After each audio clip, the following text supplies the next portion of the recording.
Bonjour à toutes et à tous. Je considère cette occasion de rencontre avec Monsieur le Président de la République une occasion très importante pour me féliciter, bien sûr, pour les résultats électoraux qu'il a vu gagnant de cette compétition présidentielle avec un résultat vraiment très important, un score très important, mais surtout pour confirmer à nouveau les liens très étroits très étroit entre la Tunisie et l'Union européenne. On considère que la Tunisie ce soit un partenaire fondamental, pas seulement dans les équilibres de la Méditerranée, pour assurer justement donc un bon dialogue entre les côtés nord et les côtés sud de la Méditerranée, mais surtout parce qu'entre l'Union européenne et la Tunisie, il y a une communauté de valeurs, des principes, une vision de défense du pluralisme, de l'état de droit, du dialogue démocratique qui est fondamental dans un monde dans lequel malheureusement de plus en plus le multilatéralisme est remis en question. La culture qu'on veut promouvoir, c'est la culture justement du dialogue, de la promotion des droits de l'homme, de la promotion et de la défense des droits fondamentaux, et donc ce partenariat devra se développer de plus en plus, touchant toutes les dimensions de la coopération, et donc je pense aussi à la dimension pas seulement donc économique, commerciale, politique, mais surtout culturelle et de partage des valeurs. Notre mission a travaillé au cours de tous les processus électoraux. On a observé dès les premiers pas donc, de cette procédure, et on a félicité bien sûr aussi toutes les autorités comme l'ISI qui ont dû régler tous les processus qui a été bien réussi. Et on partagera nos conclusions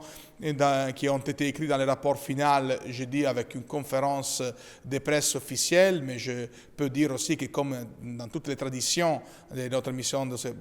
d'observation électorale, on a formulé un certain nombre de réflexions, de recommandations, toujours dans un esprit d'échange égalitaire entre les deux rives de la Méditerranée, d'échange entre partenaires pour promouvoir de plus en plus un dialogue sur les fonds et un dialogue important de partage d'expériences, de partage des technicalités, toujours dans le but d'améliorer et de renforcer le jeu démocratique au sein de nos sociétés. Ce sera donc très important de continuer dans cette démarche. Et on a partagé avec Monsieur le Président beaucoup de considérations aussi sur les défis communs qu'on a dans nos sociétés face à l'évolution sociologique et politique de nos sociétés. Surtout, je pense à l'impact des réseaux sociaux, mais non dans le jeu démocratique,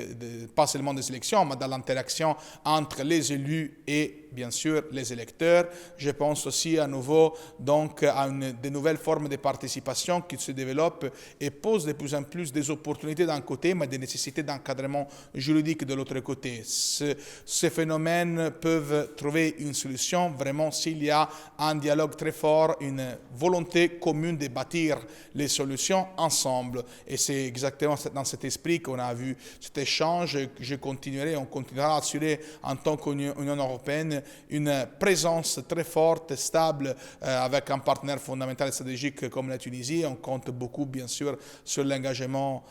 de Monsieur le Président de la République dans ce sens pour assurer que toute cette discussion pourra mener de plus en plus à des résultats positifs pour nos sociétés, pour nos peuples, pour continuer à transformer de plus en plus donc la Méditerranée dans un pont de civilisation comme elle a toujours été et pas bien sûr comme une frontière. Donc dans ce sens-là, on est très content de cette occasion et on estime que ce soit à nouveau une nouvelle étape, une nouvelle démarche pour renforcer une coopération qui sera de plus en plus stratégique. Merci.